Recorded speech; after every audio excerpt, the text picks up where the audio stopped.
Hi guys, welcome back to my channel again. And I think you cannot think that I'm making this video. I'm reviewing the VK100. Why am I doing this? I'm doing this for two factors. One is for the VK100 itself, and the second one is to make a comparison with the VK168. As you will know, a lot of people think this tank is better, but I don't think so.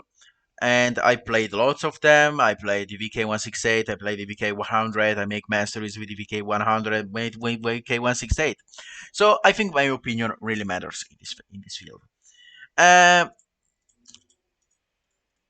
wi- Without anything, yeah, VK100 This is the tier 8 from the mouse line, and yeah, this is a very powerful tank indeed. It points 1900, very great. I think only the VK168 and the KB5 has more HP. 250 view range, very good. The gun, the 460 alpha, it's very painful. You can actually maybe you think, yeah, I can actually use the 105. No, the 105 is a much better, less good gun. See, like 40 seconds to reload a shell. Like, wow. Penetration isn't bad. 260 with APCR and 220 with AP. It's fine on the rate. The reload is sucks, honestly. The aim time, the accuracy, very bad. The gun depression is good, but remember, this is a very high tank. So now, come back to the main feature of this tank. Mobility sucks. Sucks, honestly. The main feature about this tank is, of course, the armor. As you see, it has a big fucking giant tumor right there. Yeah, but it's actually well armored indeed. As you see, this part, yeah, it's huge. It's huge, but this part is the where part that you can actually be penetrated. You can actually try to angle your turret to make them trick to which part they shoot, so they will fall in your trap. It doesn't have the tumor on the hull as the VK168 has, but this is the tumor, like here. With AP, CR, you can actually penetrate right here. When you hold down, no, but when you're face hacking and you're a little bit not high as this tank, you can actually try to penetrate here. This is the biggest weak point of this tank. Here even, you can actually penetrate it, because this tank cannot angle the turret because the cheeks are quite weak, but you can actually do this. As I always say, try to use the peak of your hull to angle your tank. But even here, it isn't strong as the VK168 turret. This is a little bit of this isn't a weak point because it's very good armored, and you can actually try to do this to hide your cupola. But as you see, the turret isn't weak as we thought. And the biggest weak point of this tank is its lower glacis. The lower glacis is so fucking huge that it makes me prefer the problem that VK168 has here. At least the just let me show you. Just let me show you. Let me show you. Let's try to do this thing. Here it is. Look, this is a very small, but it has like this weak point. Yes, you know, as many knows, you can actually shoot here and penetrate the tank. And this is a quite bad weak point. But this lower glacis, this is so fucking huge. Look at it. It's super huge. I hate this. I hate this because they can actually penetrate it when you're actually even handling these lower glacis. Even on the VK168, but as you see, make like the 56 degrees, like it's same armored, but it is so much tinier respect the VK100. But yeah, they were shot here. But you, as I told you, you can actually try to wiggle your tank, and it will be very tricky. As the turret, as you know, the VK168 must be angled, not right here, but yeah, you actually have to angle, and maybe angle right here, try to hide your big fucking tumor that you have on the turret. But this thing has to be angled. And you can actually see, as I told you, try maybe to use the peak of your hull to angle the tank. Not too much, but as you look upper side, you can actually try to use the peak of your hull to angle your turret, and you will see very easy. You know how to angle, and you go and you do it right round.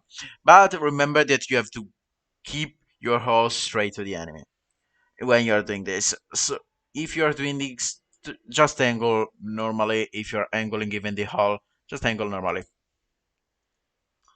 The side, the VK100 has a much better side, not much better side armor, but it has a greater side armor because it's tinier, but it's very huge even. The rear armor, it is great only because it has the space armor. Space armor that protects you from some hit shells, and so DBK 168 it doesn't have, but it has a much stronger rear armor. The turret quite the same, yeah. DBK 168, DBK 100 has a much better rear armor turret. It's DBK 100. But after that, let's watch a replay about the VK100. I made tons of VK168. You can actually just go there and watch one of them. But as I told you, VK100 is a very good tank. I'm not saying this is a bad tank. It's a very great tank. In some places it beats the shit out of the VK768, but VK768 beats the shit out of the VK100. In some places. Now we are to VK100s, and I'll try to aim a shell to the IS-2. And look, 443 damage. Like, just there. 400 damage for a super heavy tank. It is like 700 on a mouse. And you see the armor isn't quite bad indeed. As you see, I bounced a lot of these shells. And yeah. Now we are going back because 500 damage. Very great from this tank. I was actually trying to kill the 75DS, but my clanmate actually did it. So I tried to shoot the 250U and I penetrated him. This is the most frustrating thing of the tank. It bounced me, of course it didn't aim properly. But yeah, the cupola of course. And you will see even the lower classes will be very frustrating. That dude cannot even aim, right?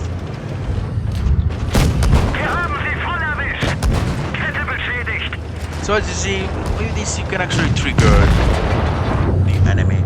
That as you see, that there may be some Russians that has very stupid dispersion value.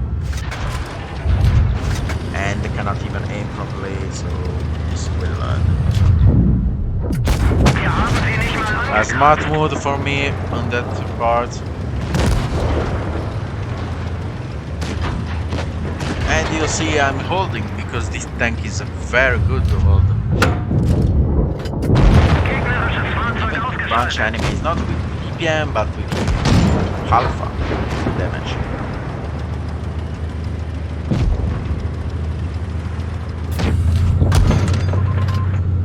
Lower plate, yeah, even a normal, even the VK168 could actually receive that shell. But as you see, the VK100 is a very good tank, very strong armored. And you'll see, boom, right to my turret, because I cannot handle it. Because the side armor is much weaker respect on the VK168 when you're angled. Another one, shell, go to the garage, and this battle is quite ended. You can actually see I just pull another shell maybe right there. And see, it penetrate me because it's quite normal on this tank. But as you see, a very nice battle with my VK100.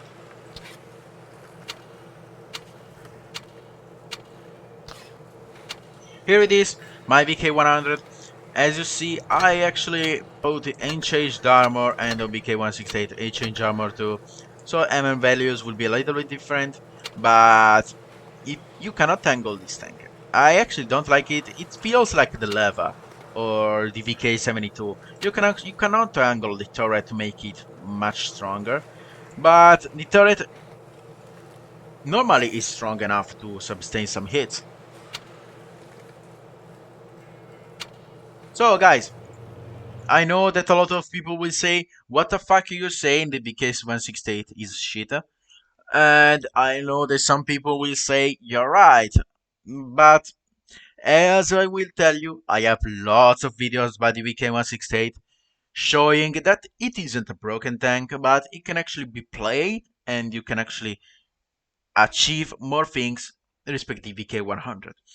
They are very similar tanks, but the VK100 is more for new players. The VK168 I think is more for pro players because it has a better armor on the turret and I enjoy it more. It has smaller tumors. Come on, you can actually say this tumor is a fucking huge. It's half of the turret. This one is much smaller, and the VK168 is a tall tank. See, if I put like this, and maybe if I am like this tall, as you see, I actually cannot see very well the tumor. On this one, yes, I can see it very well. So,